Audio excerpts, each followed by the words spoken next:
هاوڵاتیەکی گوندی تووە سوورانە لە دەڤەری ڕاپەڕین دەڵێت ئەم ساڵ نزیکەی 70 سەر ئاژەڵ بۆ قوربانی زیادی کردووە.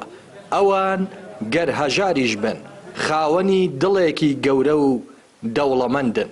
وەک خۆی دەڵێت بڕینی موچە بەهۆی ململانەی هەرێم و بەغدا و خراپی دۆخی گوزەرانی خەڵک وای نەکردووە قوربانی نەکەن، بەڵکو ئەم ساڵ گەرم و گوڕتر بوون و ڕێژەی قوربانیکردن نزیکەی هێندە و نیوێک زیادی کردووە.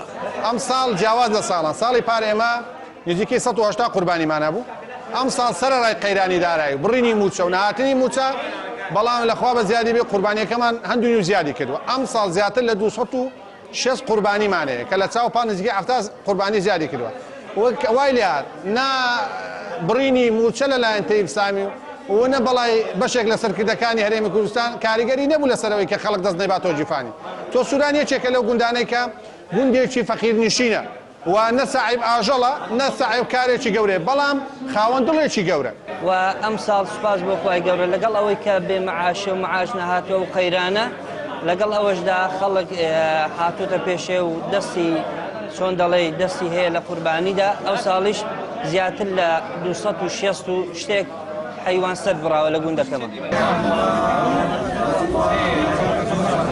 لە گوندەکانی سنووری ئیدارەی ڕاپەڕین وەک نەریتێکی ساڵانەی خۆیان لە ماڵەوە ئاژەڵەکانیان سەر دەبڕن و دەیکەن بە قوربانی، دواتر گۆشتەکەی دەهێنن بۆ مزگەوتی گوندەکە و دوای کۆکردنەوەی سەرجەمی قوربانیەکان بەپێی ئەندامانی خێزانەکان دابەشی دەکەن.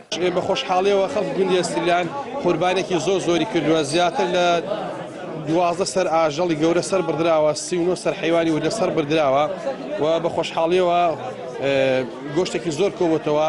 خوای گەورە خێری هەموو لایەکی بنووسی و دەست و چاویان خۆش بێ و ئیشاڵڵا خوای گەورە لێمان قبوڵ کات. قوربانێکی ئێستاش هەر باشە، دەوری بە نەفەرن تەوزیع کردو گۆشتەکەش تقریبا نەفەری 2 کیلۆ گۆشتی وەردەکەوی، ئەنی دابەشی سەر گوندەکەی دەکەین و هەر ماڵی چەند نەفەرە و گۆشتەکان بەخەدا تەوزیع دەکەین.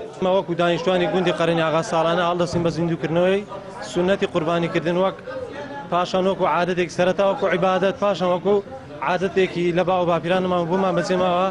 ئەو کەسانێک کە قوربانی دەکەن ساڵانە دابەش دەکرێت بەسەر 2 بەردا. بەهۆی قەیرانی دارایی و بێموچەی ئەگەر لە شارەکان قوربانیکردن کاڵ بوو بێتەوە، ئەوە هێشتا لە گوندەکان بەتایبەت لە سنووری ئیدارەی ڕاپەڕین و سونەتێک ئەم قوربانیە ئەنجام دەدەن و بە کۆمەڵ قوربانی دەکەن و پاشان گۆشتەکە بە پێی نفوس دابەش دەکەن. ڕێناس ئەرسەلان، کەناڵی پەیام، دەڤەری ڕاپەڕین.